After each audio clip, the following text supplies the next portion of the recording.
Bonjour à tous et à toutes, bienvenue sur les antennes de Voilà Magazine, le média indépendant qui couvre le cycliste semi-amateur en Belgique francophone. Aujourd'hui au programme du Cocostino Show, c'est ton émission sans langue de bois. Premièrement, débrief de la flèche, première ardennaise de la saison BCF. En deux, un dossier spécial frisson avec comme invité Julien Desmarais qui nous fera le plaisir d'être avec nous au studio. Et 3, à l'approche du Tour des Vosges, un moment nostalgique avec Nicolas Biglia dans notre classique à l'ancienne, dans notre chronique à l'ancienne qui nous replongera dans le premier tour BCF. Et bien sûr, on terminera avec la preview de la fac ainsi qu'un rapide inventaire des forces en présence pour cette classique des frissons. Pour m'accompagner aujourd'hui, j'ai mes deux chroniqueurs, mes deux tauliers de l'émission, Alban Herings, Ferdi Eugen. Comment ça va, les gars ? Salut Cocostino, ça va? Salut Alban. Salut Cocostino, salut Ferdi. Très content d'être de retour dans ton émission. C'est la première de la saison, ça fait plaisir. On est très content d'être là. C'est vrai, mais je suis évidemment aussi très content d'être là aujourd'hui. Alors, pour commencer cette émission, on va faire un premier tour de table, en tout cas chez mes deux chroniqueurs. J'aimerais bien savoir, messieurs, c'est quoi votre image du week-end, il y a 2 week-ends, de la flèche ardennaise, de la première classique ardennaise de la saison BCF, Ferdi. Alors moi, ma première image, j'aurais des histoires un peu plus détaillées. Déjà, je dis bonjour à tous nos téléspectateuristes. Ma première image, c'est évidemment les photos à la tour du millénaire de tout le peloton qui encourage les Women Conti quand elles sont passées. Parce que pour moi, c'est une belle image parce que ça montre vraiment la puissance du peloton BCF où on n'est pas juste là pour faire sa course et basta. Moi, j'étais derrière à moto et je peux vous dire que les frissons que j'ai ressentis sur cette moto, c'était vraiment fou. Et même, je pense que la plupart des gens ne font pas ça que pour l'ambiance, mais sont réellement fans du peloton Women Continental, des nouvelles Cador. Vous pourrez retrouver sur les ondes de Voilà et BCF Instagram un peu un détail de toutes ces nouvelles Cador du Women Continental. Et pour être sur la moto, je ne sais pas si je vous ai déjà dit, mais je suis sur la moto à l'arrière des courses. Et sur cette moto, je peux suivre les courses en exclusivité. Et franchement, c'est mes plus grands frissons, je pense, de la saison cycliste. J'ai pleuré 2 fois, Van Aert à Roubaix et la Roule qui gagne en Conti. C'est mes 2 moments pleurs de l'année. Bref, du coup, si l'organisation peut-être m'entend rajouter plus de passages intermédiaires à l'arrivée, des arrivées spectaculaires comme celle-ci, c'est ça le vrai frisson du vélo. C'est quand on est tous ensemble.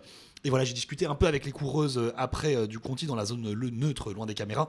Et j'ai eu des témoignages de coureuses qui ne voulaient pas partir pour un second tour, mais en arrivant sur la ligne, à cause ou plutôt grâce à l'ambiance, elles sont reparties tout de même. Et ça, c'est quand même magique, des coureuses qui vont au bout de l'effort, qui donnent tout et des très très grandes émotions de coureuses, en tout cas du Conti et du Pro Tour, à l'arrivée, vraiment qui pleurent, qui se tombent dans les bras tellement elles sont allées loin dans l'effort. Et ça, c'est mon image du week-end. C'est génial. Est-ce qu'on peut dire que c'était l'arrivée du millénaire ? C'était l'arrivée du millénaire, selon moi. L'arrivée du millénaire, justement, Alban, pour toi, tu étais aussi à l'arrivée du millénaire, à la tour du millénaire. Qu'est-ce que tu as pu voir, toi, ce week-end ? Ça a été quoi ton image, ton histoire, en tout cas, de cette arrivée ? Alors, comme Ferdi, j'ai envie de rebondir sur plein de trucs qu'il a dit, mais on le fera sûrement plus tard dans l'émission. Mais pour moi, je retiens parmi plein d'images, et c'est la magie d'une arrivée au sommet. Ces deux-ci, il y a un coureur frisson d'excellence, un coureur inconnu, je pense, du grand public ou de la plupart du grand public. C'est un coureur régional de Châtelain Expert, Jérôme Buggenhout, un nom qui résonne le cyclisme belge et flandrien. Il n'était pas sur son terrain, c'est clair, dans les ascensions de l'étape et certainement dans cette terrible ascension de la Tour du Millénaire. Je pense que tu étais là, tu l'as vu passer, il est arrivé sur la ligne, on l'a vu zigzaguer à 40 mètres, il avançait plus, il faisait la feuille, tac, tac, et puis à un moment donné, il n'arrive même plus à pédaler, donc il basculait, il remettait pied à terre, il redémarrait, il a passé la ligne, il a fait 30 cm après la ligne. C'était pas je vais me ranger chez les copains, c'est direct 90 degrés à gauche, couché au sol. Il a failli créer un accident d'ailleurs.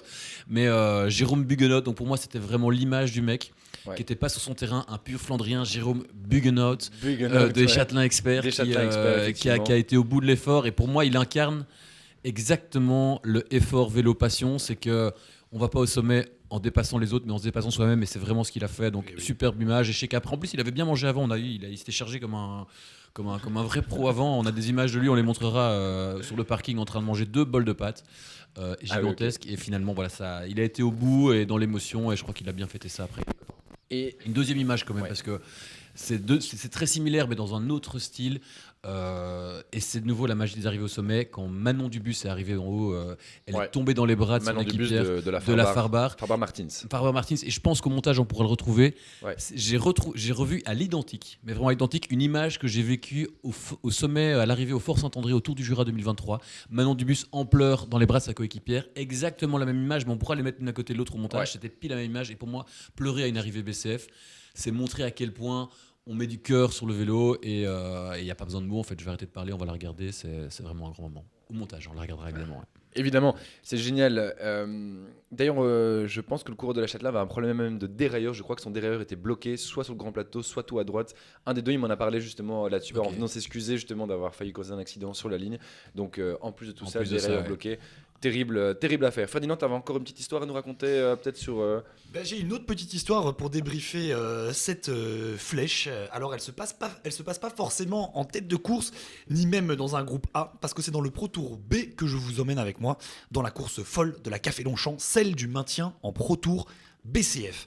Alors en effet, vous n'êtes pas sans savoir, Cocostino et Alban, que depuis 2 ans, les 3 dernières équipes au classement général doivent descendre de division, pendant que les 3 premières doivent monter, on en reparlera. Et l'équipe qui nous intéresse, en tout cas pour une potentielle descente, c'est la Café Longchamp, pensionnaire de Pro Tour depuis 2022. Leur équipe, leur début de saison en 2026, il est catastrophique. 20e sur 21e après le national, il ne grappille qu'une seule place après la Primavera. Il fallait se réveiller.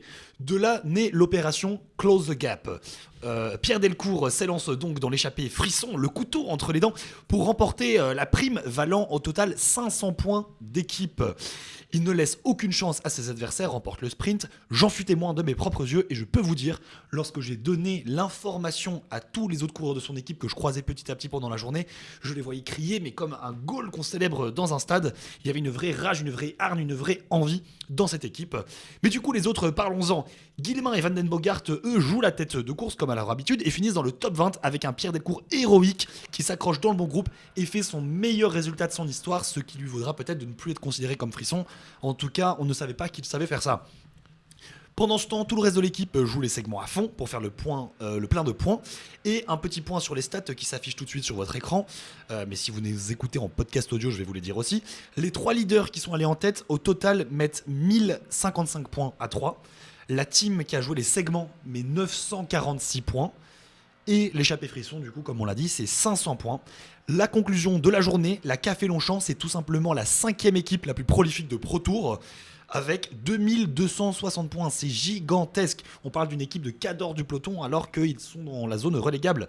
Ils passent donc de la 19e à la 14e place en une seule classique.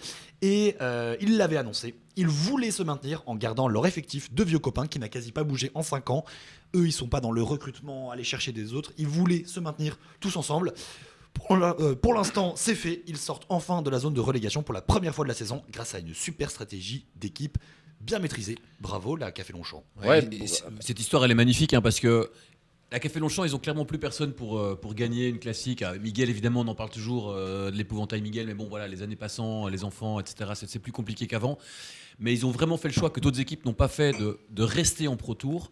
Et pas pour gagner, mais pour se mettre un défi collectif, quoi. C'est vraiment l'équipe qui va analyser le roadbook, comme tu l'as décrit, et qui va voir comment collectivement on peut arriver à un résultat. Et en fait, c'est la preuve que peu importe, on peut pas gagner une classique, on s'en fout. Il y a des points à prendre au début, à la fin. Et quand on met tout ça ensemble, on vibre. Et ils ont passé une super journée. On a vu le capitaine Kaiser Goat ici au bureau qui a débriefé après. Il y a d'ailleurs des messages WhatsApp qui seraient intéressants peut-être de retrouver aussi sur le groupe de l'équipe. On les affichera sur votre l'écran. écran. C'est énormément d'émotions pour une équipe comme ça qui joue pas la gagne. C'est ça qui est important. Ils jouent pas la gagne, mais ils trouvent. Et d'ailleurs, attention, est-ce qu'ils ne jouent pas la gagne on rappelle que là, j'ai les classements sous les yeux. Au combiné, au point de la journée, c'est Gauthier Weingard, le premier avec 193 points, égalité avec Pierre Delcourt au point du combiné. Et attention, et au vert, malheureusement, il ne gagne pas, mais Gauthier Weingard au vert, deuxième derrière Thibaut de Walk de la SMIP. Et à la montagne, Miguel Van den Bogart, deuxième derrière Ward Verheyen des Helvelat Nord. Donc, quand même, une énorme performance de la part de Café Longchamp. Van Rissel, transition toute trouvée pour parler de notre prochain dossier. Le prochain dossier, c'est un dossier spécial frisson. Et on va parler justement de belles histoires comme ça, où des frissons sont devenus maintenant quasiment des leaders, ou vice-versa, etc. Et pour parler de ce superbe sujet, on va avoir un invité très spécial qu'on va accueillir d'ici quelques instants. Cet invité, c'est Julien Desmarais de l'équipe Color Code Alu Center, qui est une équipe en continentale professionnelle, et pas la division Pro BCF, la vraie division professionnelle, enfin continentale de l'UCI. Julien, c'est quoi? Julien, c'est un podium sur le BXL Crit, c'est vainqueur des 8 heures de Spa l'année passée en quatuor, et c'est aussi recordman du KOM du Bois de la Cambre, donc c'est pas rien. Et d'ailleurs, il a fait un podium en 24 heures avec Saint-Marc, et il serait banni en tout cas des 24 heures car trop fort. Mais voilà, donc ça, on en discutera avec lui. Est-ce qu'on peut faire un maximum d'applaudissements pour Julien, frisson professionnel, qui arrive ici dans le studio? Salut Julien, j'espère que tu vas bien. Julien, tu es donc frisson professionnel, pas comme ton petit frère qui est frisson amateur, lui, à la BCF. Toi, tu es dans le vrai circuit des professionnels, même si, on va dire, tu n'as pas encore le statut pro, mais tu es en tout cas dans les divisions UCI, tu es en continental. Julien, comment ça va? Ça va super, donc bonjour à tous, merci de m'avoir invité ici. Et oui, du coup, je suis frisson professionnel ou professionnel amateur, vous pouvez le mettre comme vous voulez. On fait des courses pro, mais c'est vrai qu'on n'est pas professionnel. On est dans le stade un peu d'entre-deux chez Color Code. Mais évidemment, avec ton niveau, évidemment, ce que tu nous fais cette saison, on espère que ça monte et que ça ne s'arrête évidemment pas là. Tu as fait des courses par contre cette saison avec des vrais pros. C'est qui la plus grande star qui t'a fait des courses cette saison? Je pense que cette saison, ça va être Wout van Aert. Donc on a ouvert la saison avec le Grand Prix Samin. C'était pas une course évidente, surtout pour commencer. Ouais. Et quand il y avait Van Aert, il y avait Jordi Meeus, Lorenz Rex. Ouais. Tout ça, ça reste... c'est chouette de courir. Et vous avez pu avoir une échappée frisson au Grand Prix Samin, ou alors comment ça se passe dans le vrai monde des professionnels? J'ai l'impression qu'en BCF, l'échappée frisson, on la laisse un petit peu partir gentiment. C'est le cas. Ouais, malheureusement, chez les pros, on ne nous laisse pas partir si facilement. Donc, ça arrive parfois, surtout sur des courses à étapes. Mais dans ce genre de course, il faut quand même se battre un peu. Ouais. On n'a pas encore réussi au Samin, mais on va essayer dimanche à la fac de prendre cette échappée frisson, ça c'est sûr. Et donc, parce que donc, dimanche, tu seras à la fac dimanche, ça veut dire que tu passeras plusieurs fois devant les supporters au village de course BCF, on sera au bord des routes, c'est correct, hein, Costino. Oui, c'est ça, c'est correct. C'est ça, ouais, je serai au départ, on espère que je passerai plusieurs fois, normalement c'est l'objectif. Et donc, ouais, je crois qu'il y a une grande partie en ligne plus, et puis il y a quelques circuits locaux qui passent plusieurs fois sur la ligne du coup. Est-ce que la BCF peut venir te voir à ton bus ou ton camping-car après l'arrivée pour peut-être une sorte de dédicace, un petit bidon C'est ça, pour l'instant on est plus sur un camping-car, mais ouais vous êtes les bienvenus, je pourrais t'envoyer est-ce qu'on la pourrait pas mettre position. je sais pas si dans la stratégie d'équipe c'est possible ou quoi, mais est-ce qu'on pourrait pas ici annoncer échappée frisson de Julien Desmarais, si c'est le cas, on sera tous au bord des routes, on fait un bruit de fou quand tu passes la ligne d'arrivée à la fac. Est-ce que le président met un verre si Julien Desmarais passe la ligne d'arrivée en tête au premier passage devant la BCF? Comme à l'habitude, je mettrai 200 bières si Julien Desmarais passe la ligne d'arrivée du premier tour en tête, et on sera tous au bord des routes. Et on rappelle bien évidemment que Julien participera à la course professionnelle qui aura lieu juste après, premier passage sur la ligne à 14h20, 14h19 même pour être très précis. Mais non, du coup, ce n'est pas la course BCF. Avant, ce sera ton petit frère Max qui est à la Sunset à la BCF qui participera à la course BCF juste avant. Alors, comment enfin, non, tu veux peut-être poser d'abord tes questions à Julien, puis après on débat un peu des frissons. Oui, alors Julien, on t'a ici. Alors voilà, je sais que tu es coureur semi-amateur, semi-professionnel. Moi, je suis journaliste semi-amateur, semi-professionnel. Ça tombe bien. Donc, je vais pouvoir te poser quelques petites questions. Alors, la chronique, il faut que ça y aille un peu vite. C'est comme le Fact and Curious. Je vais te poser quelques questions. Donc, ton objectif, me répondre en une seule phrase ou en un seul mot, si possible. Et peut-être, si mes petits chroniqueurs, vous voulez intervenir, vous levez la main et vous pouvez intervenir sur certaines questions. Tout le monde est prêt? Tout le monde est prêt. Alors, Julien, joues-tu régulièrement la tête de course?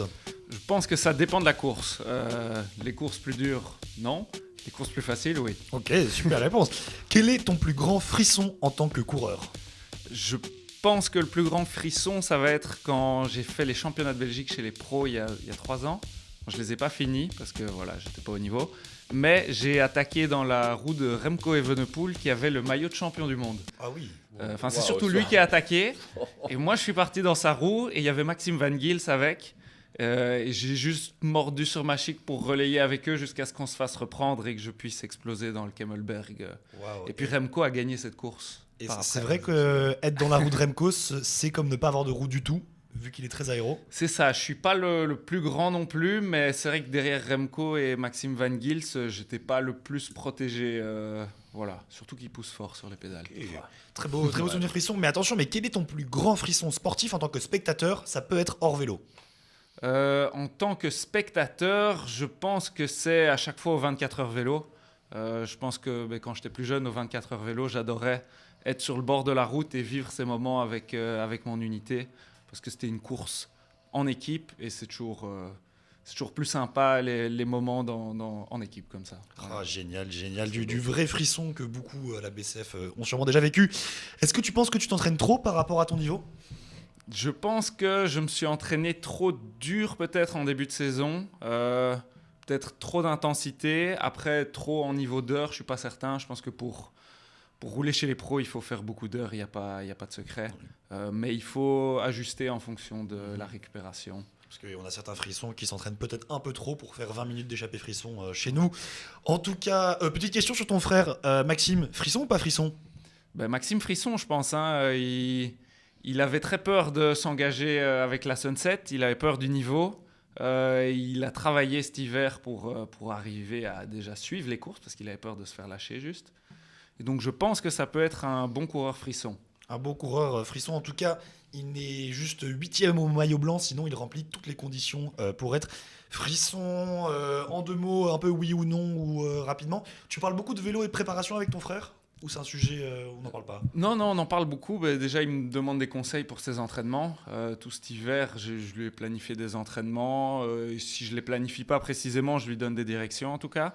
Et surtout, comme il utilise quasi essentiellement mon matériel, ça lance des discussions parce que son vélo, c'était mon vélo. Quand il y a des problèmes, c'est moi qui dois les réparer. Donc, on parle quand même pas mal de vélo. Oui ou non, vous parlez beaucoup du fait que tous les deux, vous n'arrivez pas à faire de gros résultats au niveau pro? Non. DCF Pro. Non, vous en parlez pas. Attention, question ouverte cette fois-ci. Qu'est-ce qui t'impressionne le plus chez lui dans sa pratique du cyclisme compétitif? Chez Max, Ouais. ce qui m'impressionne le plus, je ne sais pas encore parce que pour l'instant, il se lance. Il a du temps pour l'instant, donc c'est normal qu'il s'entraîne beaucoup. Ça peut t'impressionner le fait qu'il ait osé se lancer et qu'il prenne le temps. 2 points. Ce serait sympa que tu dises quelque chose quand même, tu vois. Encore un petit non, mot, mais un petit ce coup qui de voix. m'impressionne, c'est qu'il arrive déjà à s'intégrer bien dans le peloton, rouler en peloton. En fait, c'est ça le plus C'est dur. top ça. C'est Je bien, trouve que. Non, mais vraiment, moi, je me souviens de ma première course, j'ai pas bu, j'ai pas mangé. Je n'osais pas enlever les mains du guidon. Donc pour moi, c'est ça qui fait le plus peur. Et je pense que s'il arrive à faire ça dès le début, c'est déjà pas mal. Après, le reste, ça viendra, le placement et tout ça. On a son résultat à la Primavera, grosse course de peloton, mais dans mes souvenirs, il était dans on va te le dire. le pack. Attention, oui ou non, ta copine Jeanne des Dérailleuses, frisson ou pas frisson? Frisson, hein? Qu'en pense le président? Alors Jeanne, je me souviens qu'elle a fait un très bon tour du Morvan déjà en 2024. Donc déjà, elle sortait un peu de la zone frisson en Women Conti à l'époque. Aujourd'hui, elle fait 7e à la Flèche. Pour moi, elle est trop forte, Jeanne. C'est une super coureuse. On la salue, d'ailleurs, on l'embrasse. C'est une super équipe aussi des dérailleuses. Elle n'est pas leader de son équipe parce qu'il y a Olivia Zimmermann qui a pris le statut de leaduse. Mais pour moi, Jeanne, c'est un niveau compétitif Women Conti qui peut aller chercher des victoires et des top 10, comme le dit très bien le règlement du frisson. Qui dit top 10 dit non frisson. Peut-être que Coco ne peut pas nous le rechercher, tout ça. Et on a le résultat de Maxime Desmarais à la Primavera. Oui, Max qui fait du coup 46e à la Primavera, devant des gros noms. Derrière, on a évidemment l'enfant terrible Louis Nicodème, Augustin Ehlart, en tout cas catégorisé sprinter des crabes ici. Il finit devant lui, Christophe Talon. Donc voilà, évidemment, il fait partie du peloton professionnel. À ce niveau-là, je pense qu'on peut dire que Max Desmarais fait partie du peloton professionnel. Il fait partie du peloton professionnel. Il n'a pas marqué de points bleus, malheureusement à une seule place. À 45e, on met les points. Ouais. Attention, on continue les questions. J'espère que tu as bien réfléchi à la suivante. On parlait de Jeanne, des dérailleuses, Jeanne Adam. Qu'est-ce qui t'impressionne le plus chez elle dans sa pratique du cyclisme compétitif? La même question. C'est qu'en fait, elle travaille vraiment toute la semaine, tout le temps. Et donc, elle doit quand même se motiver pour aller s'entraîner. Je pense que combiner, je pense que c'est le cas de la plupart de vos coureurs. Moi, je trouve que travailler et puis se motiver à aller rouler après ou même se lever très tôt pour rouler avant, c'est assez impressionnant. Comparé à l'opposé de Maxime Desmarais qui est un gros chômeur. C'est ça. Voilà. Attention, oui ou non, est-ce que tu as l'impression de courir face à des extraterrestres? Oui, parfois quand même. Ça dépend des courses, mais... je pense qu'à la BCF, il y a aussi cette sensation qui revient chez nos frissons. Oui ou non, tu te mets des bières la veille des courses? Non. Ça, c'est un gros point de différence, enfin, avec nos frissons qui, eux, je pense, ont pas la main légère là-dessus. Oui ou non, les favoris te laissent-ils partir en échappée pour la beauté du sport? Sur des courses à étapes, ça peut arriver. Ok. Sur des courses d'un jour, non. Ok. Est-ce que des choses sont, oui ou non, des choses sont-elles mises en place pour les frissons au niveau Pro Tour? Enfin, Chez nous, Continental et Pro Tour, ouais. non, il faut se battre pour sa place. Ok, rien n'est mis en place. Question ouverte, si tu avais les jambes de Van Der Poel sur une course de ton calendrier, que ferais-tu pendant la course? Si dimanche à la fac, tu as les jambes de Van Der Poel, qu'est-ce que tu fais? J'attends le sprint et je gagne le sprint. Ah, ok, c'est ma question, parce que Ok. peut-être que tu peux avoir l'envie de partir de très très loin et de tout écraser. Mais t'as les jambes de Van Der Poel, donc on peut partir du principe que tu devrais résister, quoi. Ouais, mais si t'as les jambes de Van Der Poel, c'est quand même l'arrivée, c'est 1 kilomètre en bosse. Je pense que Ouais, c'est vrai que niveau placement et tout, c'est Et si moins- tu n'as- T'as Arrivé- Alpecin qui... Enfin, quoi que non, t'as pas Alpecin, t'as juste les jambes. Ouais, t'as pas l'équipe. Même si t'as les jambes de Van Der Poel. Une arrivée en faux plat montant que vous vivrez, vous, dimanche à la fac, une super arrivée. Ce sera l'arrivée de la classique BCF. Tac, oui ou non, si tu descends de division et atterris jusqu'en BCF, est-ce que tu resteras frisson, tu penses? Je suis pas certain. Ouais, Je pense qu'il y aura des plaintes envers le commissaire. ça, on en reparlera juste Ouais, ensuite. on en parle juste après. hein. Et ta course de rêve auquel tu voudrais participer? Course de rêve... Je crois que j'aimerais bien faire le Tour des Flandres. Ah, le Tour des Flandres. Très sympa. Et toute dernière question, oui ou non, tu penses des fois à finir ta carrière à la BCF dans de longues années? Pourquoi pas? Faudra voir. Peut-être faire une Pierrick. Ouais.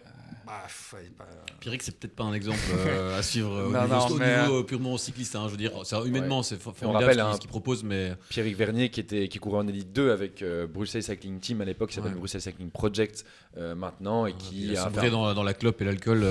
Et Burnout, un Burnout, un Burnout mais vélo. tu vas C'est lancer l'effet dans le SMIP, vélo. hein, l'effet L'effet SMIP, SMIP, 20 ouais. coureurs, ils savent pas gérer un leader, et voilà, Ouais, l'effet SMIP. Voilà, donc il est revenu à la SMIP et puis il a dégringolé. Et maintenant directeur sportif Ouais. à la Sunset. Mais on l'adore. Hein, le directeur sportif du petit frère de un choix Julien. humain qu'il a fait plutôt qu'un choix sportif. Il a décidé de profiter de la vie. Voilà, et partenaire d'entraînement de Julien pendant de longues années. C'est ça. Pierrick, Et en parlant de profiter de la vie, je vais peut-être faire un petit astérix par rapport au cas à Jeanne Adam et une remarque de Julien. Et je pense que peut-être tout le peloton se reconnaîtra pas là-dedans.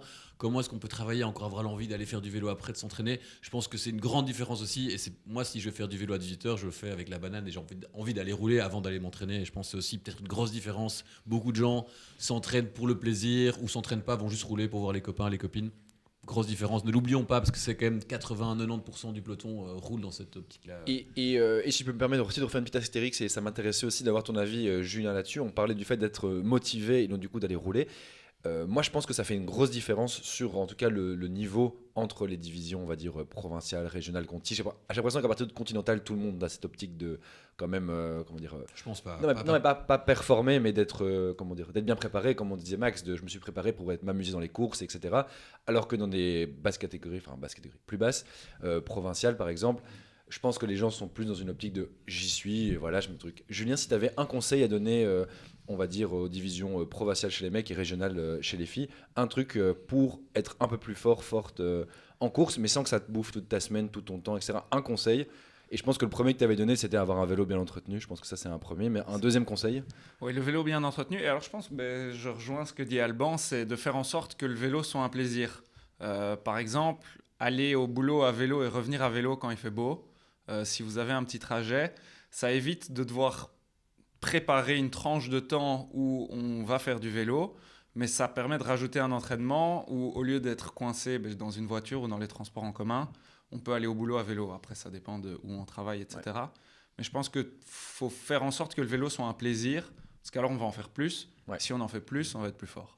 Ouais, clairement. Et je te la parole juste après. C'est vrai qu'on voit des coureuses, je pense que je citerai Olivia Zimmermann, qui était quand même déjà très forte, mais on l'a vraiment vu débloquer, je pense, autour de Normandie de l'année passée, une banane et un kiff du vélo de ouf. Et elle ne s'arrête pas, elle en fait partout. Et là, on la voit naturellement. Mais je pense qu'il faut se poser vraiment la question de pourquoi tu fais du vélo. Moi, je parle d'expérience. J'ai eu l'occasion, peut-être qu'on en parlera, d'avoir pendant 2 mois un coach qui m'a un peu accompagné en préparation du Giro et des championnats de Belgique à la Pattonne. Et j'avais jamais fait rien de structuré, j'avais juste roulé pour le plaisir, pour le kiff. Pendant 2 mois, je me suis dit, allez, je vais essayer, mais avec des enfants et tout, c'était déjà pas facile, donc j'avais vraiment peu de créneaux. J'ai commencé à le faire pendant 1 mois, à suivre 2 sessions structurées par semaine. Et ça m'a très vite, à mon niveau en tout cas, mis une charge mentale de ah merde, parce que je suis toujours à la bourre, j'ai les enfants, les trucs, faut que je fasse ma session. Et on me propose de rouler avec des potes. Ah non, je peux pas aller rouler avec vous, les gars, parce que je dois faire ma session structurée d'une heure. Et je pense qu'il faut vraiment se poser la question. Et après, ce qui est génial, c'est que c'est vrai que tu arrives à un niveau qui est meilleur, tu progresses vite et que du coup, tu prends peut-être plus de plaisir sur les classiques, les étapes. Et c'est chouette si c'est ton objectif. Mais. Je suis incapable personnellement ma discipline personnelle avec le temps que j'ai aujourd'hui de me dire si je faisais que ça je perdrais le plaisir du vélo et je pense que beaucoup de personnes ont fait l'erreur de se dire performance et ont perdu le plaisir et on dit au fait fuck le vélo, burn-out du vélo et ont arrêté quasiment alors qu'à la base tout le monde fait du vélo ou a commencé le vélo et a commencé BCF je pense pour kiffer et on peut perdre le kiff dans l'entraînement donc il faut trouver la juste balance donc attention de pas avant de se lancer dans des trucs comme ça et des entraînements pourquoi je le fais si c'est pour faire 50e ou faire 70e ben, autant prendre du kiff et juste rouler pour et le surtout, plaisir. il y a un point aussi important, c'est de ne pas se surentraîner et de ne pas aller vers les blessures. Enfin, je sais que toi, tu as déjà expérimenté des blessures. Qu'est-ce que ce serait quoi ton point de vue par rapport au surentraînement et de vouloir trop performer ? Bah écoute, des petites blessures au genou, merci de le noter. Et puis j'ai vu beaucoup de spécialistes, des kinés, des ostéos, des IRM. Et un jour j'ai vu une podologue au cas où c'était ça mon problème, elle m'a dit tu n'as aucun problème au pied. Et elle m'a touché le dos, elle m'a dit ouh, tu es stressé toi. Je dis ah oui, j'enchaîne des entraînements. Elle fait bah il faut que ça aille bien dans la tête. Quand ça va bien dans la tête, ça va bien dans le corps, ça va bien dans les genoux. Et du coup, je rejoins absolument tout le monde. Mais après, j'aimerais quand même rappeler que Alban roule en régional et que c'est pas forcément les mêmes réalités en Pro Tour. Mais j'ai pas envie de te materner là-dessus. On fera un débat peut-être un peu plus houleux là-dessus après. Mais en tout cas, pour exister dans le Pro Tour, j'ai beaucoup d'amis dans le Pro Tour, des amis frissons à la bicyclette, des amis leaders à la cassette. Et c'est vrai qu'il faut faire énormément d'entraînement pour juste exister et vivre une course de peloton. Mais c'est pour ça qu'il y a 4 divisions à la BCF et que chacun peut y trouver son plaisir. Et comme tu l'as dit, le plus important, c'est le plaisir. Mais bon, le débat régional, provincial, on l'aura après.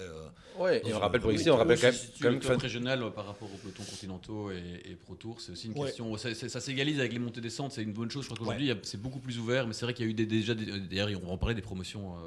Ouais, bien sûr. Et pour peut-être recentrer et conclure, d'ailleurs, on va dire, Fernand, elle fait 5e à la Primavera en Pro Tour, donc il sait de quoi il parle par rapport à exister en Pro Tour. Pour revenir juste et conclure avec Julien, ma question était bien sûr dans le but de comment prendre un maximum de plaisir lors d'une course BCF qui, pour certains, est un challenge, pas forcément plus qu'une course, etc. Mais ça reste quand même un challenge sportif où, comme tu l'avais bien dit, si tu n'es pas préparé, tu risques d'y prendre un tout petit peu moins de plaisir. Mais s'y préparer, c'est avoir un vélo bien entretenu, avoir la voiture pour y aller, être un peu plus fort. On reconclut. Un seul conseil, en plus de ces 2 conseils, comme ça on a 3 conseils, donc le vélo bien entretenu, prendre du plaisir, le plus important, et un dernier conseil qu'on va dire un peu plus pour les hautes divisions. Julien, c'est quoi l'entraînement clé, ton entraînement clé qui marche à tous les coups ? Faire des sorties longues en général, ça marche bien. Les heures, quoi. Enfin, plusieurs heures en une fois. Plusieurs heures, et si vous allez avec des potes et que vous voulez faire la course, faites la course à la fin, et pas au début de la sortie, dans les bosses. Et ça, c'est pas compliqué, c'est pas structuré, c'est marrant. Vous faites des sprints dans les bosses à la fin et ça vous entraîne à travailler sur la fatigue parce que quand j'étais là à votre course, c'était quoi ? C'est la Flèche Ardennaise. Ouais.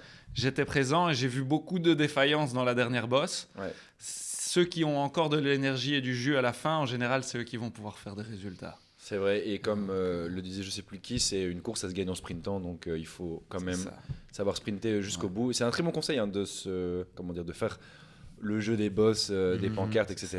En fin de ride. Et on veut juste donner l'information que Julien, tu as participé à une Sunday Ride du Club Sunday mercredi passé.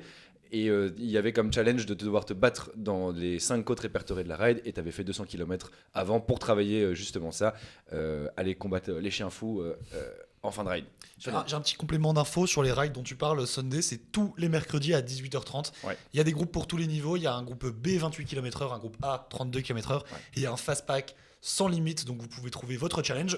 Pour info, je ne sais pas si vous avez eu l'info. Le code de la route quand même, sans limite le code de la route. Oui, sans limite sauf le code de la route. Pour info, nous avons vu Paul Hasselberg, la grande légende de la BCF, être dans un groupe B mercredi dernier car il voulait faire sa zone 2 et faire quelques efforts dans les côtes parce qu'évidemment, on reste tous ensemble, mais les côtes peuvent aller à fond. Donc c'est une super façon de s'entraîner au jeu de la bosse, au jeu de la pancarte, comme dit Julien. Toutes les infos sur le site de sundaycycling.be. Et en prenant du plaisir, en toute sécurité. Évidemment. Super, merci beaucoup Julien d'avoir été avec nous aujourd'hui. On espère te voir dimanche, en tout cas passer premier la ligne. À plus. Ouais, merci de m'avoir invité, c'était super. Ciao, on peut l'applaudir. Ciao. Salut Julien. À dimanche Julien. À dimanche. Messieurs, avant de passer à notre prochain dossier technique, une rapide conclusion par rapport aux frissons et aux 2-3 affaires un peu qui secouent la BCF. J'ai envie qu'on commence à parler de la fameuse affaire Thomas de Skepper. Le but n'est pas de continuer à reparler de Monsieur de Skepper qui est à la Châtelain. On en reparle décidément beaucoup de cette équipe. L'idée n'est pas de parler de lui, mais plutôt du concept et de se poser des questions ensemble autour de cette table d'analystes évidemment chevronnés. Ma première question, c'est est-ce que on descendre de catégorie, de passer de Pro Tour à régional, de continental à provincial, etc., te fait gagner ou perdre ton titre de frisson en fonction de où tu étais. Est-ce que le frisson se transporte entre les catégories ou alors quelle est la règle? Ferdinand. J'ai pas envie de déjà arriver au fameux point, mais le bon ton est quand même toujours d'application à ce niveau-là. Et moi, je pense que le plus important dans frisson, c'est pas oublier la définition frissonner. C'est vivre des émotions. Si on décide de passer de Pro Tour à régional parce que c'est ce qui te fait kiffer, advienne que pourra, c'est ce qu'il faut faire. C'est ce qu'avait fait d'ailleurs Thomas de Skepper. Il était allé en régional pour le Giro de Normandie avec la Châtelain, parce qu'il n'était pas encore à la Châtelain, il était chez les Papa Verts à l'époque. Substrat Papa Vert, ouais. Substrat Papa Vert en 2025, en effet. L'école Papa Vert à la Primavera, c'est 2 victoires. Hein. C'est 2 victoires. Le sprinter danois Kasper Jurgensen qui s'impose au sprint en Pro Tour et Thomas de Skepper en régional. Donc voilà, il vient sûrement de la meilleure académie de Pro Tour. Il était allé en régional, il avait même fait un top 10 pendant le Giro, donc il existait en régional. Donc, juste descendre de division lui a permis d'exister. Donc, je ne pense pas que descendre de division puisse te faire gagner, enfin, te fait gagner pour moi je reprends ma phrase pour tous ceux qui nous écoutent en podcast audio. Pour moi, je vais le dire clairement. Dis-le clairement. Vas-y, dis-le clairement. Les changements de division influencent sur ta définition personnelle de frisson. Quelqu'un qui monte de division peut gagner le titre de frisson, quelqu'un qui descend peut le perdre. Il y a une influence parce que le but, c'est de vivre des émotions et en descendant de division, on peut vivre des émotions. Oui, mais alors le cas de Skepper, parce que pour moi, le bon ton, c'est le principe du bon ton. Hein, tout le monde a compris, c'est le fair play du cyclisme amateur BCF. Semi-amateur. Semi-amateur. Le bon ton, c'est également une question de jugement personnel. Tu sais très bien si jamais tu es frisson ou pas. Dans ta tête, tu le sais. Et je pense que dans le cas de Skepper, ici présent, c'est pas compliqué. Ça a été prouvé noir sur blanc. Il a roulé pile 1 heure. Il a fait 350 watts de moyenne. FTP 350 watts. Est ton frisson à cet FTP-là en régional? Même en Pro Tour, on n'est pas frisson, pas du tout. Je vois nos invités qui disent non sur le canapé. 350 watts. Après, je connais pas son poids. C'est vrai que c'est une classique. Peut-être qu'à la flèche, on l'a pas vu avec ce même FTP parce que c'est il est 8e, il est 7e il est au maillot huitième, bleu voilà, actuellement. voilà. Il est, Donc voilà, anti-frisson.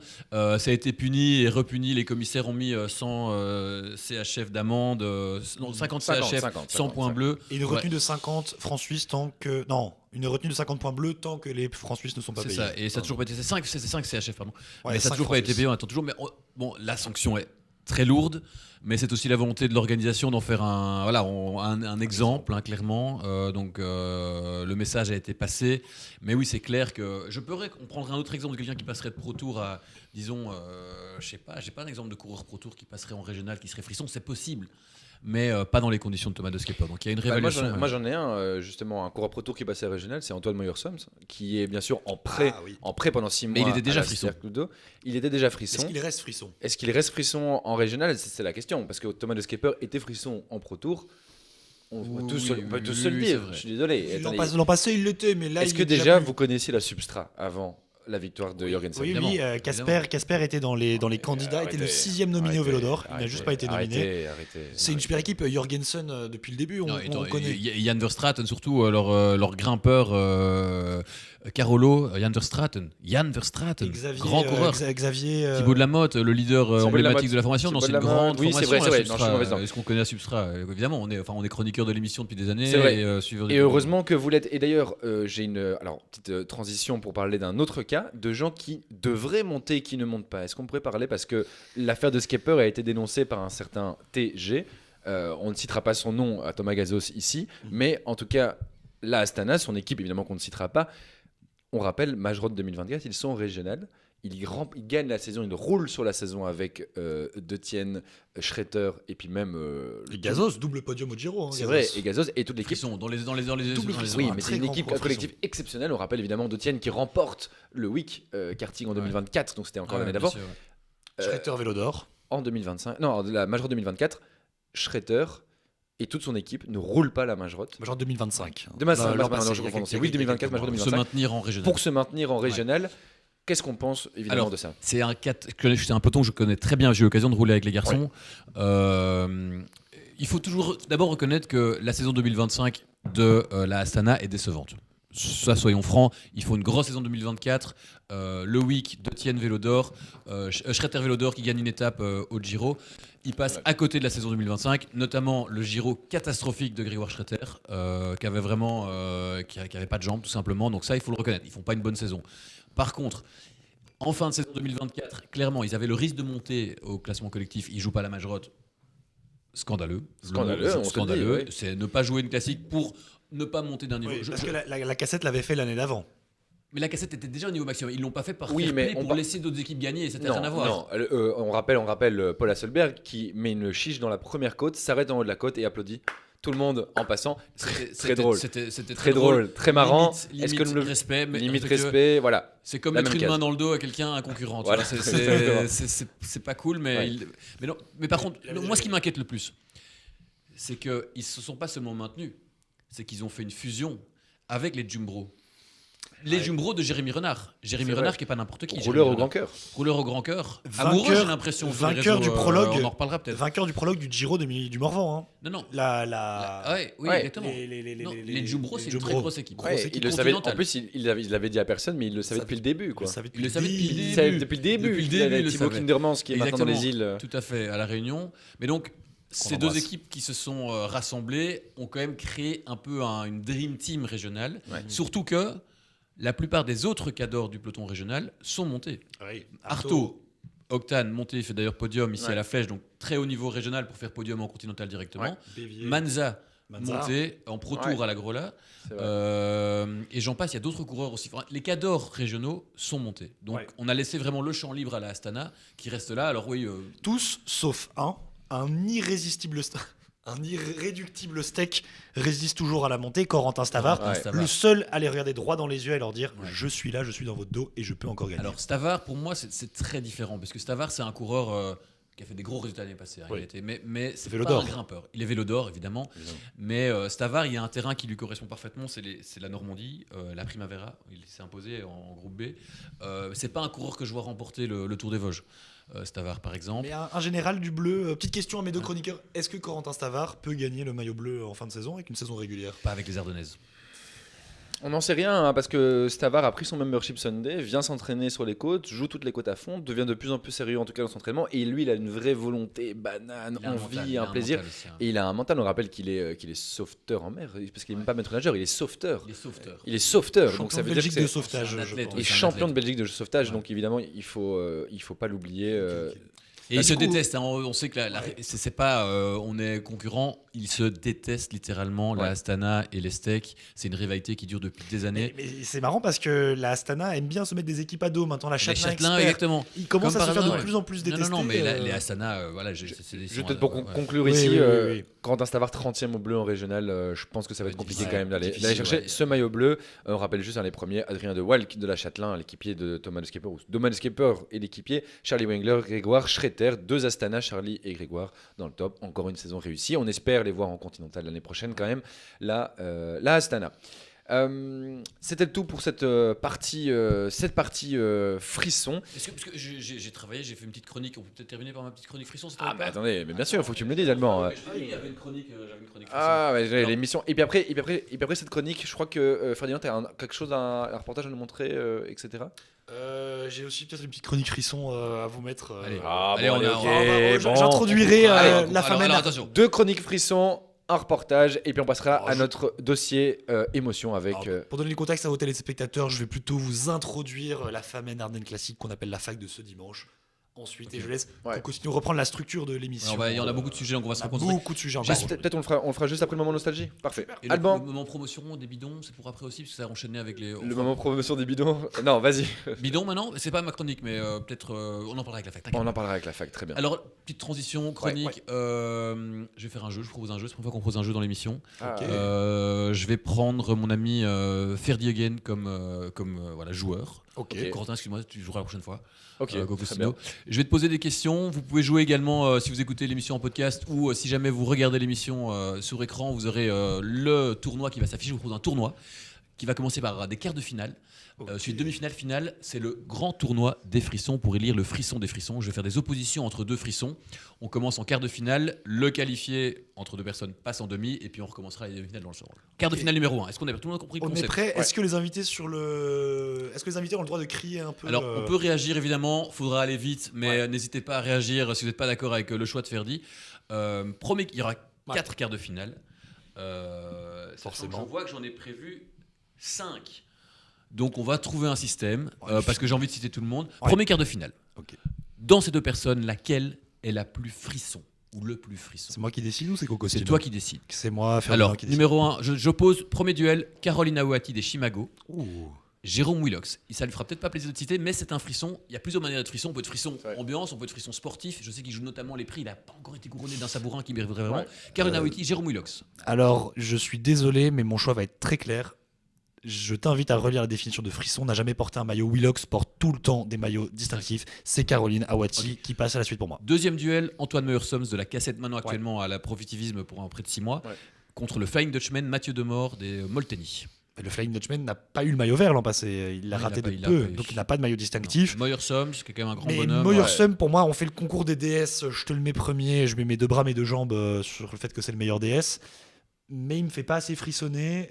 Je mets comme preuve le fait qu'il n'a même pas fini la flèche. Il s'est arrêté après un tour. C'est vrai. Donc pour moi, c'est un très grand personnage, un très grand festif, un très grand DS. Mais je fais passer le Flying Dutchman à la suite. Chouette, ouais. Il a quand même remporté la générosité, Meurer-Soms, etc. Mais c'est vrai que Flying Dutchman a aussi perdu le vélo d'or. C'est vrai. Ça en fait un très beau cours au frisson. Point suivant, Justin Foggen de la Renault Window, champion du Doubs, sabourin, donc des prix frissons, Ouais. face à Amandine Destoumeleuses, prix de la mer l'année passée au Tour de Normandie.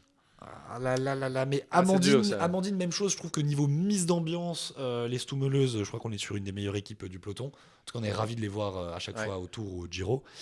Mais je pense que je vais partir sur le frisson de la Renault parce que collecter autant de titres, c'est quand même assez incroyable. Il y en Voilà, a d'autres, j'ai pas tout cité. Hein. Il a vraiment tout fait. Il est aussi champion de Côte d'Or. Il a fait tous les champions Champion de départementaux. Côte C'est le d'Or. champion départemental. C'est vrai, mais Amandine Destoumeleuses. Ouais, moi j'aurais mis Amandine quand même. Mais... Bon, tu mets Justin. Ça fera débat. Hein. Vous commentez évidemment dans le chat et on c'est fera dur, sûrement mais une voilà, création. je mets Justin parce que pour moi, frisson, il y a aussi beaucoup de sportifs. Ok. Amandine, c'est peut-être la queen de l'extra sportif, une on va ambiance, une avancer. énergie. Et moi, je peux me donner juste une petite définition pourquoi les deux rentrent. Pour moi, dans ma définition, les deux sont frissons. Les deux roulent avec des lunettes de soleil ou des lunettes de vue. Aucun des deux n'a des lunettes de vélo. Et pour Ouais. moi, Frisson, définition après, parfaite, directement. frisson. Donc tu prends Justin Foggen. Ok, Amandine prends sortie au Justin, premier tour, désolé, j'aurais jamais cru. Mais Désolé, on verra, ça Amandine. fera réagir Ouais, dans ça le va chat plaisir. évidemment et vous ferez votre tournoi. Ouais. Quart de finale suivant, le quatrième des 5 quarts de finale puisque j'ai un peu merdé. Ouais. Victor Denis. Ouais. Sunset, le coureur andrésienne, il a fini sans pédale, les pieds au sol pour freiner, il avait plus de Le frein. fils de Jérémy avec ses Chevalier. fils, le fils de Jérémy Qui Chevalier. n'a jamais fini une course sans vomir, un échappé Ouais, frisson voilà, sans vomir. Voilà, donc c'est Super. un très grand frisson. Face à Emma Debouc des Hot Wheels qui avait son virage à la Majerotte, qui a terminé en poussant son vélo. C'était à quel C'était 8 heures de spa dans le 8 heures de Rédion, une Spa dans le Rédion, elle super pousse dans le image. Rédion. Donc Emma Debouc, Hot Wheels, Victor Denis, Sunset. Deux coureurs-coureuses qui n'arrivent pas à pédaler sur leur vélo en tout cas. Mais je trouve que Emma Debouc a encore des choses à prouver, pas de grands moments frissons, si ce n'est le Image virage dans Emma le Debouc Rédion, qui va être step up cette année à la Majerotte. C'est une info officielle dans la Côte des Les Cresses. supporters le sont là, virage. ok, génial. Les supporters seront là. Je prends Victor Denis, je ne suis pas très objectif, mais Ok. Victor Denis, Et dernier duel, Leopoldo Profili c'est. contre Astrid Siro de la Flamme. Leopoldo Profili, Sterke Redman, c'est Leopoldo Sterke Ludo Duvel, Astrid Siro, la Flamme. C'est difficile, hein, évidemment, il faut faire des choix. C'est dur. C'est très, là, j'ai directement c'est le duel du premier tour, évidemment, entre deux grands cadors. Leopoldo Profili qui a gagné 2 fois la générosité, qui a été à chaque tour des énormes monuments, metteur d'ambiance. Je vais devoir éliminer quelqu'un. Ouais. Quelqu'un qui a fait podium. Quelqu'un qui a fait podium à un grand tour au Giro du Morvan 2024. Astrid Siro fait 3e du Giro du Morvan 2024 derrière Axel Gortz et Margot Guyot. Et pour ça, je Ça, suis c'est une désolé. info, ça, c'est Ouais, un chroniqueur. hein. ça, ouais, J'ai ok, travaillé mes celle-là. fiches Alors, et je on suis va- désolé pour ça. Astrid Siro est éliminée. Ok. Elle a Léopold déjà fait Profili, de on va trop gros avancer hein, parce résultats. qu'évidemment le but c'est d'en faire un, Oui, oui, un oui. format réactif.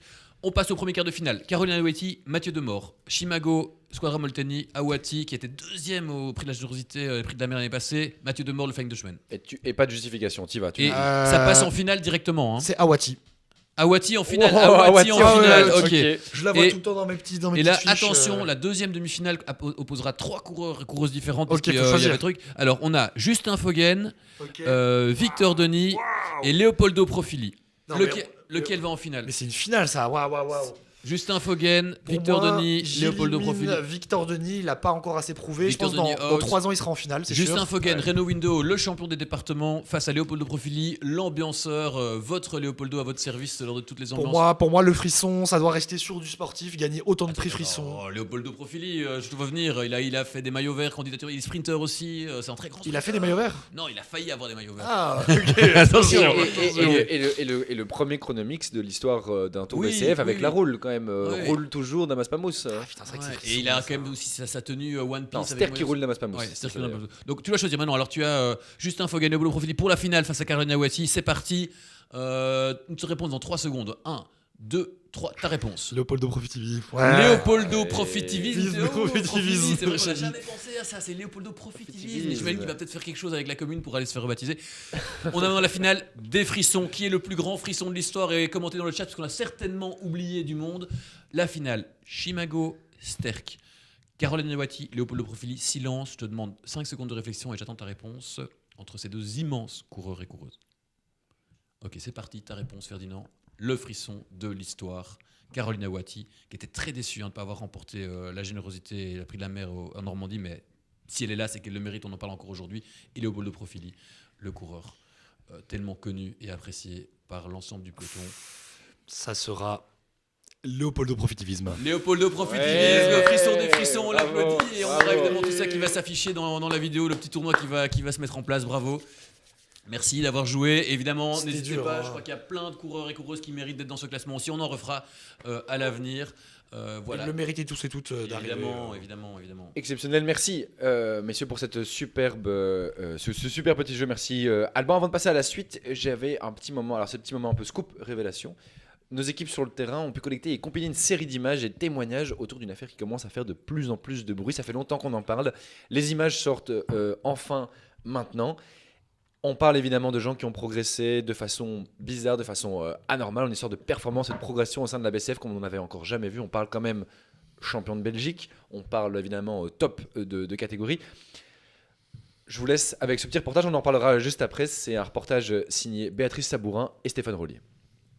Mesdames, Messieurs, bonsoir. Depuis un an, un vent de suspicion souffle au sein de la BCF. Une affaire qui pourrait ébranler toute la pyramide de l'organisation jusqu'à son sommet et ses dirigeants. Petite devinette, compte en commun un maillot jaune, un maillot bleu et 3 champions de Belgique. Eh bien non, ce n'est pas le début d'une mauvaise blague, mais bien le plus grand scandale qui secoue la BCF depuis l'affaire Redmans en 2019. Un nom est sur toutes les lèvres. Jérémy Chevalier. Coureur aguerri, mais coach encore plus redoutable, depuis qu'il entraîne certains cadors du peloton, leur niveau a tout simplement explosé. Pour ce nouveau numéro de Véritable Vraie Histoire, Voilà Magazine vous emmène dans le plus grand scandale de dopage qui secoue la BCF.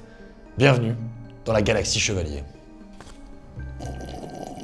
Jérémy Chevalier est né au début des années 90 dans la charmante ville de Tournai. Depuis tout petit, ce qu'il aime, c'est le vélo et faire la course face à son frère. Le problème, c'est que son frère le bat en permanence. Interrogé par Voilà, son frère nous donne sa version des faits pour l'émission Véritable Vraie Histoire. C'était déjà celui qui ferait le chrono le plus rapide sur un petit tour de 3 km autour de la maison familiale, en incarnant nos héros de l'époque. À lui, Jan Ullrich et Rick Zabel, à moi, Lance Armstrong et Tom Stales. À lui, Jan Ullrich et Rick Zabel. Un peu gros quand même. Derrière cette histoire, 4 hommes, 4 trajectoires fulgurantes, mais la même signature dans l'ombre de ses performances. Notre premier intéressé s'appelle Paul Hasselbergs. Il terrorise littéralement le peloton depuis plusieurs années et s'offre depuis un petit temps les services du docteur Chevalier. Une chose saute aux yeux quand on le voit. Bien vu, la longueur de ses cheveux. Conséquence bien connue de la prise d'hormones de croissance. Notre deuxième intéressé s'appelle Émeric de Changy. En un an à peine, il passe de espoir de la catégorie régionale à vainqueur de l'étape Rennes avec le Pro Tour. Quelle fulgurante montée! Traversez les Alpes avec moi et rencontrons notre ami italien Dorian Giuseppe Gambardella. Jusqu'ici, une carrière complètement paisible avec quelques affaires extrasportives, jusqu'à un fameux maillot noir et une 3e place sur le Tour. Une performance qui en questionne plus d'un. Mais le plus étonnant, cela reste notre 4e homme, Alban Herings. Il passe en seulement 2 courses, du rôle sympathique mais essentiel de l'effaceur de bits à champion de Belgique en régional. De quoi éveiller les soupçons dans une grande partie du peloton. Et tout cela avec la casquette intouchable de président de la fédération. De quoi faire grincer quelques chaînes. Et à ce palmarès déjà bien fourni s'ajoute une flopée de coureurs sous la houlette de Jérémy Chevalier. Tous ces coureurs explosent leur niveau de performance depuis qu'ils se sont offerts les services du docteur Chevalier. Étrange. Vous pensez à une simple coïncidence? Vous vous méprenez. Le Tour de Normandie, première division, 100% des étapes ont été gagnées par un coureur de la Galaxie Chevalier. Vous pouvez vérifier. Également, lors des championnats de Belgique, le docteur Chevalier a un poulain champion en Pro Tour, en Continental et en Régional. Ben voyons. Et la seule raison pour laquelle le maillot provincial ne tombe pas dans son escarcelle, c'est car il n'entraîne pas en provincial. Comme par hasard. Nous avons essayé de récolter des avis de concurrents au sein de la BCF, mais les langues sont liées, personne n'ose parler par peur des représailles. C'est évident, je pense qu'il doit y avoir un élément commun, un facteur X, quelque chose voilà, comme le docteur Fuentes, tu vois, il y a quelque chose. Et tu peux en parler un peu parce que beaucoup de gens refusent de me parler. Beaucoup de gens, je ne sais pas. Moi j'ai remarqué, avant chaque course, il mastique un peu comme ça. Puis ça mastique, pas lui. Oui, il a des chewing-gums avant chaque course. Selon les experts, pour que 4 coureurs explosent leur niveau pile en même temps, il faudrait un alignement astral ou alors un entraînement très particulier. Cependant, il existe quelques contre-exemples au sein de la Galaxie Chevalier. On peut par exemple citer Louis Hurion ou alors l'ancien champion de Belgique, Mathias Janquet, complètement invisible cette saison. Miracle sportif, génie de l'entraînement ou système occulte, la Galaxie Chevalier fascine autant qu'elle inquiète. Et dans les semaines à venir, de nouvelles révélations pourraient encore faire trembler l'actualité du peloton BCF. Le Vélo d'Or est en approche et le docteur Chevalier, en personne, est nommé à cette prestigieuse récompense. Selon nos informations, un dossier vient d'être ouvert par la fédération sur le cas Chevalier. Sa participation pourrait être remise en cause. Affaire à suivre. Qu'est-ce que tu fais, Jérém? Mais ne mets pas ça sur les réseaux, sinon je pourrais avoir quelques personnes qui s'inquiètent. Ça va, non.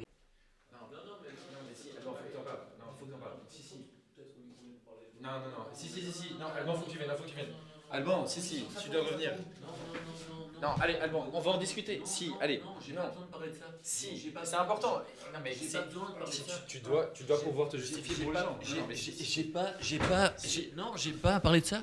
Alban, J'ai pas à parler de ma vie privée déjà qui m'entraîne, qu'est-ce que je fais en oui, dehors de la fédération. Ok, on comprend. Tu veux que je te parle de quoi? Alban. De ma famille, de ma maman. Non, mais je suis désolé, on va parler. Ça n'a rien à voir avec les questions.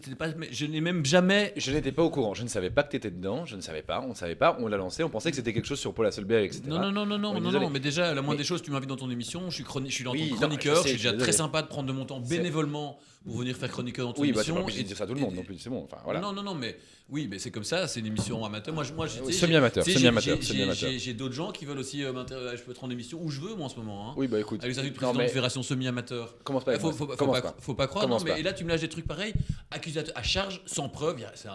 Messieurs, nous sommes en direct, ça vient de reprendre, Cocostino, je vais te rendre l'antenne. Voilà magazine. On coupera ça à la séquence d'avant en montage. C'est un torchon. Personne n'aura. C'est un sujet. Allez, saisis-toi. Allez, sujet financé, édité par le rédacteur en chef de Voilà Magazine, c'est les merdias. Ok, Alban, on en parle. On en parle après. Donc, on reprend nos esprits, messieurs. Voilà.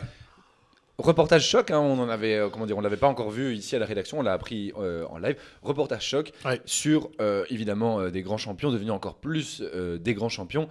J'ai l'impression qu'on va peut-être pas forcément en débriefer pendant des heures ici avant que le ton monte. Il n'y a pas grand chose à dire, de toute façon c'est un torchon. Donc tu sais... Et bah voilà, écoutez, ce que je propose c'est qu'on passe directement à une autre séquence, comme ça on souffle un coup. Pour moi c'est bon, le sujet est clos, tu pourras couper même toute ton émission là au montage, je pense que c'est pas nécessaire de la passer. Ok, alors on va refaire comme si on avait revu. Attention. Retour plateau. Alors maintenant sur un ton évidemment beaucoup plus chouette. Moment nostalgie. Top. La BCF, la plus grande fédération amatrice de cyclisme amateur, ça fait 2 fois amateur en Belgique, rentre dans sa 6e saison. 6e saison, non pas 7 parce qu'il y a eu le Covid qui ne compte pas évidemment comme une saison. 6e saison. La BCF s'est construite autour d'un événement sans prétention, mais qui aujourd'hui fait partie de son histoire. Pour nous raconter ce que c'était d'être à la BCF en 2019 lors de la première saison, lors du seul événement de la saison, le Tour de Bonneville. L'ancien et sulfureux DS de la Renman Primus, on en a parlé. Aujourd'hui, chroniqueur pour Voilà Magazine, va nous faire le plaisir d'être là aujourd'hui. Faites un maximum de bruit pour l'Italien Nico Biglia.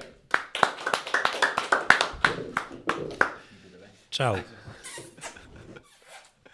Salut Nico, ciao. Bonjour. Nico, tu étais du coup, comme on disait, DS de la Renmans Primus, évidemment la formation bouchère. Tu es aussi évidemment au cœur d'un scandale, peut-être qu'on en reparlera après, tant qu'on est dans les scandales, Alban.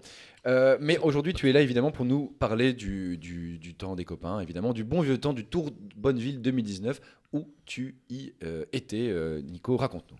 Tout à fait. Un soleil de plomb, Bonneville, 20 coureurs. Ce n'était que des frissons, je pense. Ça n'existait pas encore cette notion-là, mais il n'y avait que ça. Il n'y avait que ça. 4 étapes magnifiques dans les contreforts de Bonneville.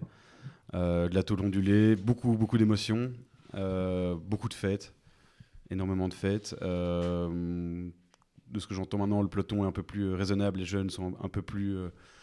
les jeunes ne boivent plus, hein, c'est ce qu'on se disait souvent. Donc oui, non, vraiment une grande première. J'ai eu la chance de diriger une équipe Renmans Primus qui était vraiment très bien cette semaine-là. Il y a quand même une arrivée au mur de oui aussi sur cette édition. Ouais. Je pense que, je ne sais pas s'il y a déjà eu des arrivées aussi prestigieuses que ça depuis. J'ai encore des souvenirs vraiment de mon frère, le Condor des Abruzzes, avec le maillot à poids dans le mur de oui, explosé à hauteur de la stèle Claudie Criquelion. C'est des images, je veux dire, qu'on n'oublie pas, qui restent marquées bien sûr. Et donc c'est sûr que cette fédération a vraiment bien évolué, mais c'était vraiment le temps des copains, le temps tout ça. On n'avait pas des ravitaux pros, etc. On devait aller se lécher les gens pour se faire ravitailler. Voilà, c'était vraiment. Les bouteilles de vin dans les voilà, bars, exactement, les bouteilles de vin dans la musette. Voilà, c'était une autre époque, effectivement. Et donc, je présume évidemment au niveau des bécanes, au niveau des vélos. Il n'y a pas de carbone hein, à l'époque. Il n'y a pas de carbone, pas de frein à disque, tout ça. Ça a tellement évolué ces dernières années. Et puis beaucoup moins de pognon aussi que maintenant. Faut le dire. Faut le dire. Moi, dans le temps, Ronnie Renmans, le dirigeant des boucheries Renmans, nous mettait notre poids en américain préparé en cas de victoire. C'est des choses qu'on verrait plus maintenant. Pardon, voilà. mais c'est vrai, bien. voilà, Je pense que c'était des choses. Voilà. Beaucoup de coureurs rêveraient d'avoir ça, clairement. Ouais, puis pour les vélos, on pourra peut-être faire, pour ceux qui nous écoutent en podcast audio, on ne le verra pas, mais pour ceux qui regardent en vidéo, peut-être faire défiler des photos des vélos. Il y avait des câbles partout, du patin. Je pense pas que les freins à disque, ça n'existait même pas. La bonne époque. Où ça commençait, il y a des I2, on n'en parle même, on n'en savait même pas. On peut peut-être faire un comparatif avec l'équipe qui s'appelait à l'époque la Festina, les vélos sur lesquels ils roulaient, et sur quel vélo roule la Profitivist Bumblebees maintenant. Ça se fait pas chier. L'ancienne Profitivist Bumblebee, c'était la Festina, effectivement. Effectivement, tu es venu avec une petite photo ici. Oui, j'ai pris une photo ici au-dessus du mur de oui. Je ne sais pas si on pourra. On l'affichera. Si vous nous regardez en vidéo, on vous l'affiche à l'écran. Avec un maillot vert qui explosait tellement il y a eu de la puissance. Il y avait vraiment des histoires. Hein, Olivier de Knoop qui s'est imposé. Olivier de Knoop, du coup, premier maillot jaune de l'histoire BCF, si je me trompe. Premier maillot jaune de l'histoire BCF. Non, le premier porteur du maillot jaune, et on va le saluer, Van c'est Antoine Van Azebroek, le gagnant, coureur encore à la Profitisme aujourd'hui qui remporte le chrono. À l'époque à la DFF de Mofarm Frit. Très belle image sur le podium avec une cigarette spéciale de 15 cm en bouche, c'était vraiment, et des lunettes de vitesse, c'était une grande image. Mais ouais, grand cours. Et puis non, le premier vainqueur, c'est Olivier de Knoop. Première suspicion de dopage déjà à l'époque. Drukop de Knoop lui avait dit son directeur sportif dans le mur de oui, lorsqu'on l'avait vu accélérer et lâcher tout le monde, suspicion de dopage mécanique suite aux interventions de son directeur sportif. Grégor Brissink, à l'époque, coureur profitivisme aussi, vous voyez que tout se relie effectivement. Top 10 à la Primavera. Hein. Top 10 à la Primavera. Premier top 10 de sa carrière, 6 ans plus tard, top 10 à la Primavera sur un monument. En parlant de scandale, donc on parlait de cette suspicion de dopage, on parle évidemment toujours de ton scandale, de l'affaire Chevalier. Et j'ai l'impression que ici, en parlant de scandale, Nico, tu étais au cœur. Je suis désolé de revenir avec cette histoire. Hein, ça fait quasi 6 ans, quasi 10 ans. Tu te rends compte si tu rajoutes 4 ans, quasi 10 ans que ça s'est passé. La fameuse affaire des laxatifs dans les bidons, l'affaire Renmans. Peut-être Alban, peut-être qu'on a déjà assez parlé de toi. Peut-être qu'on peut demander à Nico, parce que toi niveau scandale. Oui, mais demander à quelqu'un qui est au cœur du scandale d'expliquer le scandale, ça va être biaisé, c'est tout ce que je veux dire. Bon, Alban, explique-nous. Qu'est-ce qui s'est passé? L'affaire Renmans. Déjà, je tiens à dire que Nico Belgani aujourd'hui a purgé sa peine et est bienvenu dans le peloton. Combien d'années d'exclusion 5 ans. Il a eu 5 ans d'exclusion. Banni du peloton pendant 5 ans. Il revient aujourd'hui en forme, en force. Et des Esther que Ludo qui m'ont donné une chance. Il est redevenu des Esther que Ludo. Donc l'affaire Renmans. Le tour commence, Nicolas Bigliani dit, si on gagne une étape, il a annoncé au Le Tour 2019. si on gagne une étape ou qu'on repart avec un mode distinctif, Ronnie Redmans, le patron des boucheries, offrira la tête de ses coureurs en saucisse ou le poids en américain. C'était l'un ou l'autre. Annoncé. Premier jour, ils portent le maillot à poids et le maillot, le sprinter américain Lance Steisel a le maillot blanc. Charlie Bigliani, le frère du directeur ici, a le maillot à poids. Deuxième étape, mur de oui. Explosion générale, il y en avait partout. La Redmans passe complètement à côté de son étape, ça explose. Ils perdent tous les maillots. Au sommet du mur de oui, et c'est véridique, ne dit pas le contraire, Bigliani. On entend Bigliani parler à son coureur, Laurent Jalatrep, toujours présent dans le peloton aussi, coureur frisson, lui dire « je vais aller mettre du laxatif dans les bidons, ça va être vite réglé ». Il y a plusieurs témoins oraux qui ont entendu cette conversation. Attends, on a peut-être intéressé. Est-ce que tu as dit cette phrase, Nico, ou pas? J'en ai plus souvenir. Si. C'est possible que c'est pu m'échapper, mais laxatif, ça me semble. Nico. Est-ce que tu as dit cette phrase, oui ou non? Est-ce que tu as dit cette phrase? Ça veut dire quoi, laxatif? Il a dit cette phrase. Il a dit cette phrase. C'est même pas quelque chose qui a été débattu au procès, ça a été validé. Ensuite, le lendemain, esprit revanchard, Bigliani qu'on connaît, est quand même la personnalité, le sulfureux directeur sportif, motive ses coureurs, comment, je ne sais pas. En tout cas, il retrouve des jambes le lendemain. Il se trouve que la dernière étape, arrivé au sprint, Astru juste en bas de Bonneville, qui va s'imposer? Le sprinter américain de la formation Redmans, Len Steisel. L'Amérique qui Paris gagne. remporté, ils repartent avec une victoire d'étape. Oui, on nous dit tu peux le tourner un peu vers le haut. Alors, ils repartent avec une victoire d'étape. Je demande juste, est-ce qu'on a bien écouté, entendu l'histoire ou pas d'avant ou pas? On n'a pas trop bien entendu. Remonte bien le micro. Il faut que je refasse à partir de où? Peut-être un résumé très très court de ce qui s'est passé juste avant. J'ai fait un clap pour toi. Ouais. Attends, mais ouais, c'est... Voilà, pour ceux qui nous écoutent en podcast audio, on a des petits soucis de micro. Voilà, Coco est en train de régler bon, tout ça. Bon, j'ai pas tout fait, peut-être qu'on pourra couper et remettre au montage. Donc, en deux mots. En deux mots, mais c'est impossible de résumer en deux mots. Laxatif, bidon. Laxatif, bidon. Le lendemain, dernière étape. Nicolas Bigliani, le sulfureux directeur sportif, a trouvé les mots pour remotiver ses coureurs. Les mots ou les produits, je ne sais pas comment il l'a fait. En tout cas, ils reviennent avec des jambes de feu sur la dernière étape. Qu'est-ce qui se passe? Échappé. Sauf que l'échappé se regarde dans le dernier kilomètre, et c'est véridique, on a les images qu'on pourra peut-être remettre à l'image. L'échappé se regarde, 3 coureurs devant. Lance Steisel en poursuivant, personne ne l'a vu venir. Scénario exceptionnel. On a rarement vu ça en arrivée BCF. À 15 mètres de la ligne, pendant que les échappés se regardent encore pour le sprint, à 50 mètres avant de lancer le sprint, qui arrive sans calculer? Lance Steisel qui reprend les 3 échappés. Le temps de réagir, il est trop tard, il passe à la ligne, il remporte l'étape. Énorme émotion au sein de la formation Redmans. Le soir même, c'est annoncé, Ronnie Redmans offre le barbecue de fin de tour à tous les coureurs. Et là, on a énormément d'images qui valident le fait que, notamment, Monsieur Bigliani, ici présent, était avec les chapeaux Redmans établis, en train de faire les saucisses et de mettre du sel dessus. On pourra les montrer pour ceux qui le regardent en vidéo. Il se trouve que le soir même, et surtout le lendemain, 80% du peloton, et ce n'est pas une blague, c'est un chiffre prouvé, 80% étaient malades. Vomissements, par en haut, par en bas. J'ai moi-même, dans le stock du tour, été très malade. Très malade, j'en ai foutu partout, j'ai vomi pendant la nuit, tout le monde était malade. Qui a fait les saucisses? Qui a dit qu'il mettrait du laxatif dans les bidons? Qui a gagné une étape? Et les images, elles sont toutes là. Nicolas Bigliani a été logiquement accusé. Les coureurs de la Redmans, dans quel état? Ils étaient pas trop mal, mais ils avaient l'habitude de manger beaucoup de viande. Quoi. Mais qui n'avait pas respecté la chaîne du froid avec les saucisses? Est-ce que c'était l'organisation ou est-ce que voilà? Après, c'est sûr que voilà, c'était une autre époque. C'était une autre époque. C'était une autre époque et c'était tout le monde y allait, tout le monde. Ça existait déjà la chaîne du froid à l'époque ou pas? Alors, il est vrai qu'à l'époque, l'organisation était plus artisanale qu'aujourd'hui. On avait moins d'effectifs. Vous étiez combien de personnes dans l'organisation? Benjamin et moi officiellement. J'étais le seul non-coureur dans l'équipe. On avait Tony Dallas et Quentin Paco qui étaient présents pour être présents. Mais non, on a une très petite organisation, donc c'était artisanal. Et c'est vrai que les saucisses ont pu rester quelques heures dans un coffre au soleil. Et comme on le rappelle, Nicolas Bigliani a dit, soleil de plomb, c'était le début de sa chronique. On n'oublie pas, on fait les liens. Il m'a piégé. Oui, mais c'est vrai. Après coup, voilà, moi j'ai jamais dit que je mettrais du laxatif, j'ai jamais fait de barbecue, donc il n'y a pas d'image de moi en train de cuire des saucisses. Voilà. Bon, en tout cas, l'affaire est réglée. L'affaire réglée, j'ai purgé. Je pense que voilà, avec cette histoire de chaîne du froid, c'est ce qui a permis que je puisse quand même réintégrer le peloton en tant que DS Sterke Ludo. Donc voilà, heureusement. Voilà. Mais je pense que c'était important quand même d'en reparler pour tous les plus jeunes, une dernière fois qui ne connaissaient peut-être pas l'affaire, etc. Vu que tu vas en tout cas être un membre beaucoup plus investi, en tout cas dans la rédaction de Voilà Magazine, peut-être avec un poste de chroniqueur, on va dire, régulier. On t'a vu aussi donner le départ de la Primavera ainsi que les arrivées. Donc voilà, je pense que c'était important pour tout le monde. On replace. Ça reste un grand bonhomme du vélo. Ça reste évidemment un grand bonhomme du vélo, mais ça me donne une transition toute trouvée sur. On pourrait faire un petit débat, un petit jeu entre Vous êtes des anciens, vous étiez là en 2019. Nous n'y étions pas avec Ferdinand. Qui Nous, est on peut-être y- pas né même en on n'était 2019. peut-être hein. même pas allé. Je ne sais pas Ferdinand pour toi, mais en tout cas moi Pas loin, j'étais pas loin. pas loin. Ouais. On peut faire un petit moment. C'était mieux avant. C'était mieux avant. Qu'est-ce qui, selon vous, était mieux avant et qu'est-ce qui, selon nous, est mieux maintenant? C'est le moment. Vous commencez. Qu'est-ce qui était mieux avant? Clairement, en tout cas, moi, si je peux commencer, nous, maintenant, on a des frigos. Vous n'en aviez pas, visiblement. C'est ça, si je ne me trompe pas? C'est vrai, oui, peut-être, effectivement. Moi, je dirais, c'est ce qui était mieux avant. Qu'est-ce qui franchement. était mieux avant? C'est qu'il n'y avait personne pour nous casser les couilles. Franchement, non, je dis franchement. Avant, il y avait un problème. Il y avait pas quelqu'un qui avait pas son chrono. Il y avait quelqu'un qui avait des saucisses qui étaient pourries. Il y avait quelqu'un qui avait. En fait, on ne cassait jamais les couilles. Tout le monde était là pour la même raison, pour prendre le plaisir. Oui, Personne être- ne me cassait La les même couilles. raison Pas de plaisir, d'application.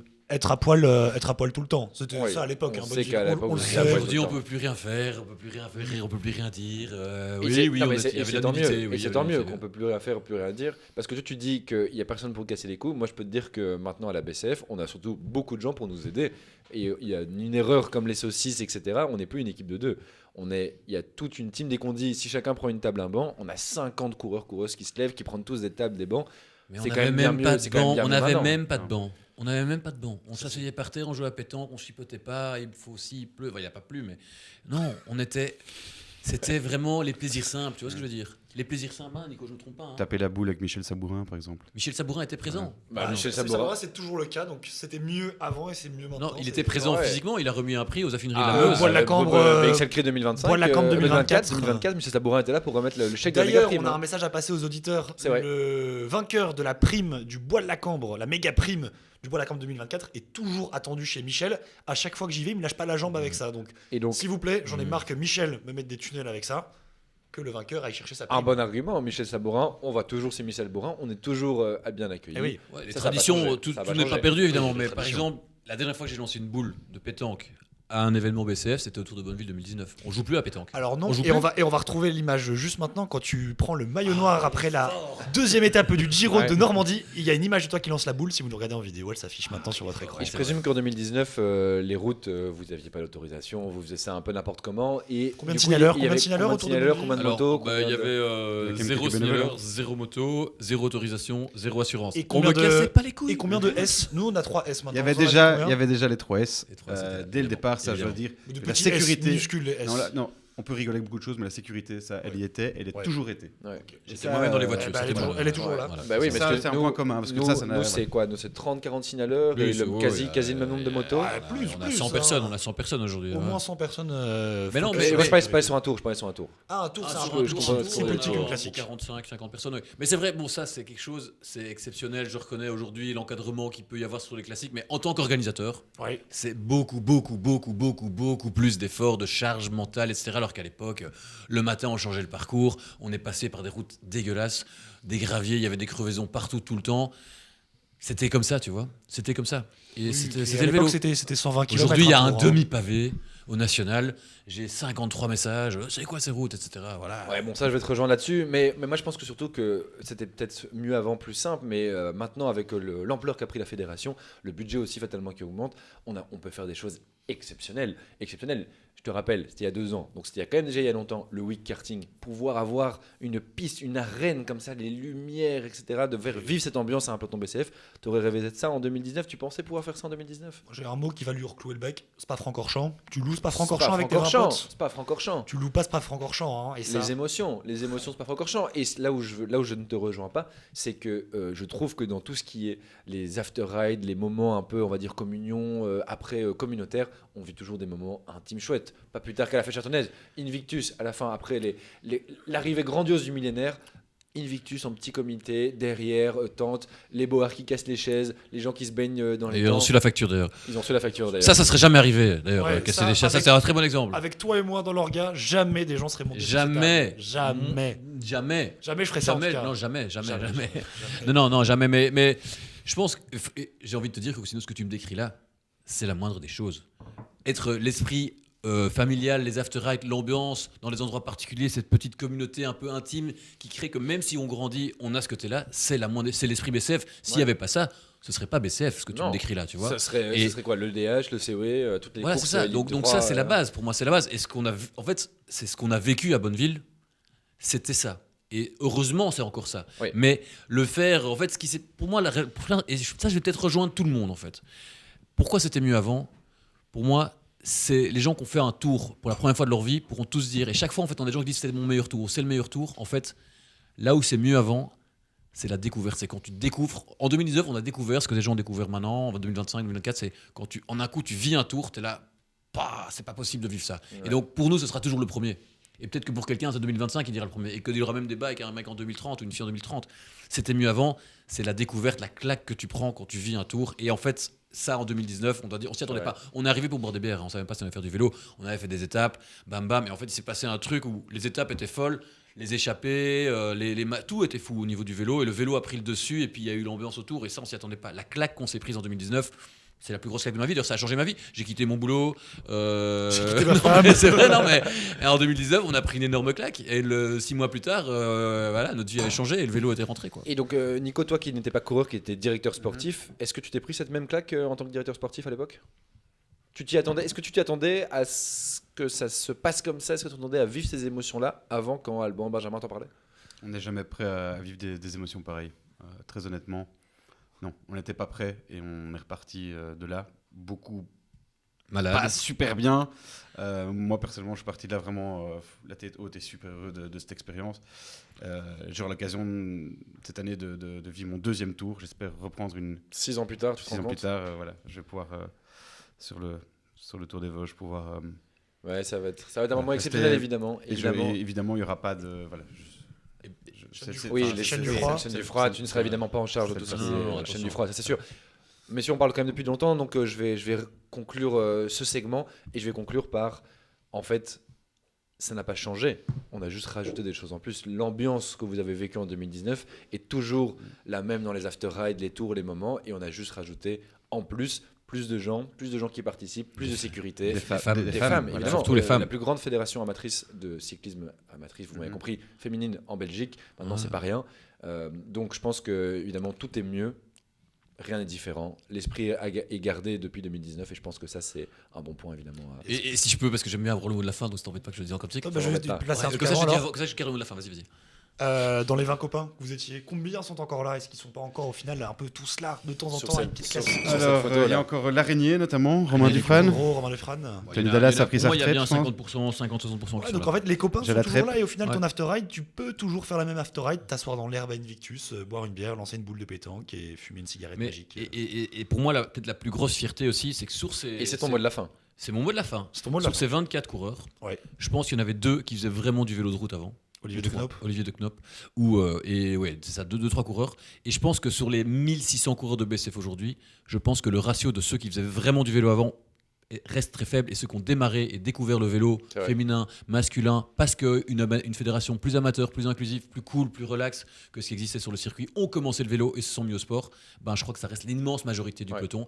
Et ça, c'est pour ça que c'était toujours aussi cool aujourd'hui, c'est que des gens découvrent le vélo, plaisir. Et c'est personnellement, en tant que président, ma plus grande fierté de BCF, le chemin depuis ce mur de oui avec 24 personnes à 1600, mais garder cette même approche, c'est le plus gros plaisir, donc c'est toujours aussi chouette. C'est beau et tu le dis évidemment avec beaucoup d'émotion et Ouais, ça fait plaisir. Nico, merci d'avoir participé à l'émission. On se voit très vite, peut-être dimanche à la fac. On l'espère en tout cas. Peut-être les starties sont encore provisoires. On n'a pas encore eu ton V à côté sur Pro Cycling Stat. À plus Nico, merci, on peut l'applaudir pendant qu'il part. Merci pour votre accueil. À très bientôt sur les routes. Et Nico, peut-être que tu t'en vas, je fais un petit mot publicitaire pour mon partenaire du maillot vert. On a ici notre ravito. On prépare avec un gel pour ta excellent. sortie de tantôt.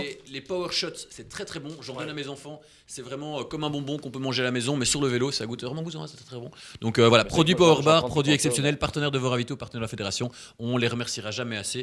Et vraiment, Power Shot, c'est mon ravito favori de l'ensemble des ravitaux disponibles sur le circuit du vélo. Partenaire du maillot vert. Partenaire du maillot vert, c'est pour ça que j'en parle, effectivement. Petite pub. Et attention, j'aimerais demander une petite info à Mathieu. C'est quel gel qui a gagné le championnat des gels à la BCF ? C'est lequel le préféré ? C'est le Limon qui est le préféré. Alors on n'en a pas ici, mais voilà, on conseille le Power Bar Gel Limon, le ravito préféré du peloton. Alors messieurs, transition, toujours dans le registre évidemment des frissons, des maillots ouverts, etc. Des maillots trop grands, des lanières de casque au vent et des cuissards troués. Je pense qu'il est temps de parler de la fac, évidemment, de la fac. Donc on va faire déjà ensemble une petite preview du parcours ainsi que des prétendants au titre de l'étoile de la Famenne. Ferdinand, Parle-nous un peu de cette fac. Eh bien, c'est la fac, c'est l'heure des frissons, c'est l'heure pour eux d'être sur le devant de la scène, et pas juste le décor derrière les cadors ou la petite échappée qui amuse tout le monde, qui amuse la galerie en début, mais c'est bien l'heure pour eux d'être sur le devant de la scène. Alors, ce dimanche à la Famenne Ardennes Classique, comprenez fac, l'étoile de Famenne est le titre qui sera en jeu. C'est le seul maillot frisson qui se joue à la pédale durant une classique et ce sera le seul titre à aller chercher ce dimanche à la fac. Donc les frissons ne devront pas manquer leur chance ce dimanche d'aller chercher ce fameux titre, comme je me répète un peu, mais c'est littéralement leur championnat du monde, rien qu'à eux, car Championnat du monde des frissons. c'est le championnat du monde des frissons. Gagner l'étoile de Famenne vous fait changer complètement de dimension en commençant par vous enlever ce titre de C'est frisson. vrai, on en parlait. En cas de domination, on pourra peut-être réanalyser, mais en tout cas, tous les gagnants de l'étoile de Famenne, et on va aller prendre le maillot qui est juste derrière. Un maillot magnifique, un des plus beaux maillots de la fédération. Voilà, et il sera remis directement après la course. Ouais. C'est pas comme l'an passé, on Ils avait sont dû déjà là, attendre. ils sont déjà là. Tous déjà là. On peut voir l'arrière peut-être On peut voir l'arrière. Magnifique, magnifique, c'est beau. Mais waouh, ça va être magnifique. Donc voilà, l'occasion à ne pas manquer. Mais voilà, il faut commencer par savoir ce qu'est un frisson. On a déjà beaucoup débattu. Les règles sont dans le roadbook. Et puis voilà, on peut passer à une petite analyse du parcours par Alban. Petite analyse du parcours, Alban. Pour toi, qui va être comment dire on rappelle donc pour le plus grand parcours, 4 cols première catégorie et 2 méga sprints. Pour toi, quel va être le col où tout se joue, en tout cas où il y a les plus grosses différences qui vont être faites dans les pelotons? Alors clairement, on va pas tourner autour du pot. Hein. Je crois que le Super Dauchan, avec cette double ascension coupée en deux, puisqu'il y aura un passage non chronométré au milieu, mais clairement le Super Dauchan avec énormément de points à prendre, 2 fois première catégorie si je me trompe pas, ça va jouer. Mais pour moi, et c'est l'intérêt de cette étoile de Famenne, et comme sur beaucoup de maillots combinés, souvent ce sont les sprints qui ramèneront le plus de points. On a 3 sprints, dont le redoutable roller coaster de Chéou qu'on avait déjà fait l'année passée. Alors, on vous entend, on sait très bien que ça va faire jaser beaucoup de sprinters. On était sur la ligne d'arrivée l'année dernière du roller coaster de Chéou. C'est un sprint en côte, c'est un sprint de 2 km très difficile. Donc attention, et je passe le message si vous m'écoutez, c'est pas un sprint qu'il faut prendre en solitaire, c'est vraiment comme l'a fait les Cafés Longchamp la semaine dernière. Si on veut être étoile de Famenne, il faut un collectif. Comme si on veut être champion de Belgique, il faut un collectif. Le roller coaster de Chéou, si vous le faites à 2, c'est fini, c'est pas possible. Il faut avoir 5-6 mouchoirs devant soi, tous dédiés vers le frisson, vers l'objectif de la formation qui serait aller chercher ça. Donc vraiment, pour moi, attention au Super Dauchan et attention au sprint et surtout au roller coaster. Soyez groupir, collectif autour de votre frisson qui fera seulement le dernier effort parce qu'il y a beaucoup d'efforts à faire. Et on rappelle bien, le Super Dauchan, c'est en 2 temps. Donc il est catégorisé méga hors catégorie, plus pour le folklore. Pour les hommes, bien 2 segments première catégorie pour les femmes hommes n'auront et les que femmes Women Pro Tour aussi. Ouais, c'est ça, exactement. Tout à fait. Des petites analyses sur le parcours. Ouais. Moi, je veux juste placer un point infotrafic sur le col de la Hazette, le premier de la journée. Faites attention au trafic parce que le trafic, on va dire, de cyclistes, parce que beaucoup de gens démarreront à ce moment-là. Et c'est un grand rappel de la bande orange sur tous les segments. Bien rester sur la droite. On se met pas 2 par 2 à parler avec son copain. C'est en ligne droite. Les segments sont pas très très longs. 2 km pour les plus longs, 4 pour le Super Dauchan. Ça, on fera un peu plus attention. Mais voilà, très important de bien rester à droite. Je repasse le message ici, car tout le monde a quelque chose à jouer. La Cup qui se joue en collectif, l'étoile de Famenne et forcément les segments. Beaucoup d'intérêt sportif, mais pour ça, il faut laisser de la place aux champions et championnes. Tout à fait. École de la Z qui sera décorée pour la fac avec les sponsors de l'événement, une ligne d'arrivée, etc. Donc ça va être un super endroit pour débuter la classique. Des belles émotions. Oui, ça va être génial. Et on rappelle évidemment aussi à la fin de la classique, donc après donc le matin, il y aura du coup 2 slots de départ pour que tout le monde puisse partir. De tête, je crois que c'était 9h, 9h30 et 9h45 et 9h45, 10h30, Ouais. c'est ça. Toutes les infos sont dans le roadbook. Toutes les informations évidemment ce seront sur le roadbook. Et on rappelle que les podiums auront lieu à 13h pile sur la ligne, et c'est une exclue évidemment Voilà Magazine, sur le même podium que les professionnels. Donc vraiment à côté de la ligne, l'énorme podium des professionnels, tout le monde pourra avoir son podium là. Et on rappelle évidemment qu'il n'y a pas de sprint à la ligne de l'arrivée de la fac. Vous pouvez un peu jouer. Un sprint symbolique. C'est un sprint symbolique. Photo finish. Les podiums seront juste derrière, donc évidemment, attention sur l'arrivée. Et évidemment, toute l'après-midi, la course professionnelle, on retrouvera plein de grands noms. On espère Arnaud Delis, Tibor Del Grosso. Arnaud Delis sera là. Arnaud Delis, c'est validé. C'est validé. C'est génial. C'est une exclue, voilà. C'est une exclue Voilà Magazine, effectivement. Et évidemment, notre coureur local, Julien Desmarais, qui était avec nous tantôt. Donc évidemment, rester toute l'après-midi. Ça va être une journée exceptionnelle à aller voir passer sur la ligne. Je crois que c'est 4 ou 5 fois qu'il passe sur la ligne, donc c'est assez fou. C'est pas mal. Je tiens voilà. juste à préciser, ça implique quelque chose. Podium à 13h, sachant que c'est un maillot qui va être le fameux justicier, un maillot segment. Ça implique au niveau des synchros, Alban, au niveau des synchros. Comme d'habitude, si vous voulez que les classements soient à jour ou être repris sur les podiums, il faut avoir sa synchronisation immédiatement à l'arrivée. On demandera à tout le monde de le faire, c'est l'habitude. C'est pas les dossards, c'est bien Strava qui prendra les temps, donc synchronisation à l'arrivée, comme ça nous on peut. Et voilà, je sais. Et donc évidemment, il faut respecter les barrières horaires pour terminer sa course, pour pouvoir updater ses segments avant 13h pour être sur le podium. Et barrière horaire, point important, c'est vrai qu'à partir de 13h, les pros reprendront le contrôle du circuit final. Ça veut dire que si vous arrivez après 13h, vous pourrez être bloqué par la police ou devoir faire un grand détour pour rejoindre. Vous ne pourrez pas passer sur la ligne d'arrivée après 13h. Donc départ 10h30, dernier départ. Et il faut être avant 13h sur la ligne d'arrivée, sinon il faudra faire un détour. Voilà, et très important aussi, l'étiquette frisson, parce qu'on va remettre l'étoile de Famen, ce sera avec, pour les frissons, donc bien attention à mettre l'étiquette frisson dans l'app, car forcément, sinon pas de podium. Ça risque d'être un cador qui va être Exactement. premier dans l'app sur le classement étoile de Famen. On prendra le premier frisson, on vérifiera si cette personne est bien frisson ou non.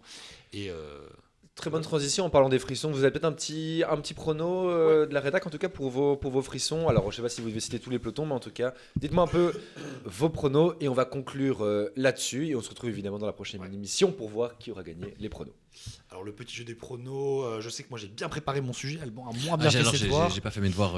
Mais on va laisser Alban du coup rebondir sur mes pronostics. Ce sera donc les pronos de la rédac. C'est les pronos de la rédac de Voilà Magazine qui va mettre ses étoiles pour l'étoile forcément. Alors j'ai choisi qu'une personne par peloton et je vais vous expliquer un peu les raisons de mon choix à chaque fois. Alors on commence dans quel ordre du basse division, haute division? Commençons par Women Regio et puis on monte. Ok, alors en Women Regio. Tac. Je ne trouve plus ma fiche. Tac.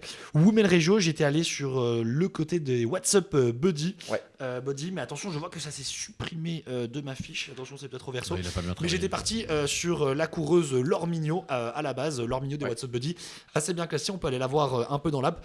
Ma grande question, c'est est-ce que Laure Mignot est vraiment frisson ou pas? Parce qu'elle a fait une, je pense, 17e place à la flèche. Mais voilà, c'est sa seule course. Elle est dans pile aucun classement. Elle est pile pas 20e au bleu. Elle est pile pas 10e au poids. Grand débat, mais je sais qu'il y a une deuxième coureuse en réserve. On va aller regarder dans l'app pour les Women. Il fait un peu lent, donc continue. La WhatsApp Buddy, l'équipe qui a le plus performé sur le national. C'est pour ça que je les mets. Et elle participe également à la Cup. Très bon collectif qui est important pour l'étoile de Famen, on l'a dit. Et du coup, elles seront toujours bien placées à la Cup. Donc j'imagine que Laure Mignot, que je connais personnellement et que je salue, pourra sans doute faire un gros résultat. On verra qui pourra la remplacer si son statut de frisson n'est pas avéré. On va passer maintenant chez les men provinciales. Pour les moi j'avais Simon Verstraeten là de la Astana auquel je vais penser. C'est men régional, mais on va. Ah merde, ok, j'ai copié ta feuille. Attention, men provincial pour moi, mon prono, Cocostino et Alban, ce sera Arnaud Van Koppenhout des Remcock. Pourquoi? Car c'est un frisson très, très bien placé. Et la Remcock, c'est l'équipe vainqueuse du national avec Maxime Georges, le champion de Belgique. Et également une équipe inscrite à la Cup, ce qui va faire qu'ils vont jouer tous les segments à fond collectivement. On passe au men régional, ton prono? Simon Verstraeten Astana, parce que gros collectif, et je trouve ça très très très important. Donc on l'a dit, Simon Verstraeten, un coureur juste en dessous de la hiérarchie des leaders de la formation Astana. Donc pour moi c'est le favori. Voilà, donc Simon Verstraeten pour les régions. Pour le Women Moi j'avais Émilie Maquet en Women Conti. Alban, tu vas arrêter de lire mes fiches. Alban lit mes fiches depuis le début. Je reprends Women Continental. Pour moi, c'est Émilie Maquet, la frisson de la Octane. La Octane est une équipe évidemment inscrite à la Cup. Je n'ai pris que des équipes inscrites à la Cup. Et Émilie Maquet, pour moi, fait partie des frissons. Elle rentre dans la définition, mais a fait de très bons résultats, très rassurants, en tout cas en Women Continental. On passe tout de suite en men continental. En men continental, pour moi, c'est Gilles De Villers de la Boram qui en fait remplit des conditions de frisson. Et je me souviens de lui à la Pattonne l'an passé qui avait fait des sacrées performances en début avant de complètement s'écraser. Une vraie performance de frisson, d'avoir montré le maillot, avoir satellisé Paul Hasselbergs avant de complètement disparaître des classements. Si il est bien frisson, pour moi, la Boram mettra sur orbite Gilles De Villers dans cette fac. On passe ensuite au Men Pro Tour. Au Men Pro Tour, j'ai choisi Maxime Guillaume, le DS rouleur de la Décarbonie. Grand habitué des échappées frissons. Il les a toutes faites depuis 2 ans. Et je pense que dans sa hiérarchie des leaders, il sera le 5e homme à chaque fois dans l'école pour la Cup. Donc ça pourrait lui faire gagner très, très facilement le titre d'étoile de Famen. Et attention, Women Pro, je me suis dirigé vers l'équipe vainqueuse en titre de la Cup avec la hors catégorie, une équipe avec un très solide collectif et des frissons très solides. Et mon choix n'a pas été fait, j'hésite entre Roisin et Lisa Brand. Ce sera une des deux, je pense, qui ira chercher ce titre d'étoile de Famen, qui ira très très bien avec leur kit complètement noir, un étoile de Famen. Pour moi, ce sera pour la hors catégorie en Women Pro Tour. Magnifique, et la catégorie évidemment habituée des maillots noirs, parce qu'on rappelle que c'est Géraldine, je pense, ou Marie Géraldine Pi qui a le maillot noir. Ça serait très très beau. Une belle photo qu'on attend évidemment sur le podium à 13h de la FAC. C'est tout pour cette émission. Merci Ferdinand nous avoir fait ses pronos. Merci Alban de t'être expliqué évidemment sur le scandale. Nous, on ne reparlera pas évidemment.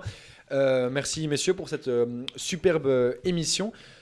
On se donne rendez-vous évidemment pour la prochaine émission qui sera lors du Tour des Vosges BCF. Donc pas tout de suite, voilà. Le mercredi sur la route du Tour, hein, déjà mercredi dans les voitures en direct. Ouais. Merci évidemment tous d'avoir participé à cette émission. Merci à Mathieu à la régie derrière.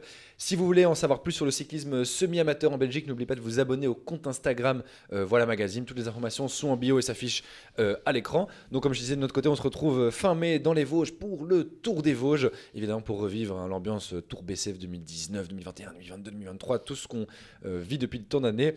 Toute l'équipe du Cocosino Show sera sur place pour couvrir l'événement chaque matin dans l'émission désormais culte, on peut le dire, Radio Tour. Merci de vous être branchés sur les antennes de Voilà Magazine. Au revoir, à plus. Ciao, ciao. Ciao, ciao. Ciao, ciao, ciao, ciao. Ciao, ciao. Dis, pour la chronique chevalier, tu pourras couper, j'imagine, le dossier chevalier.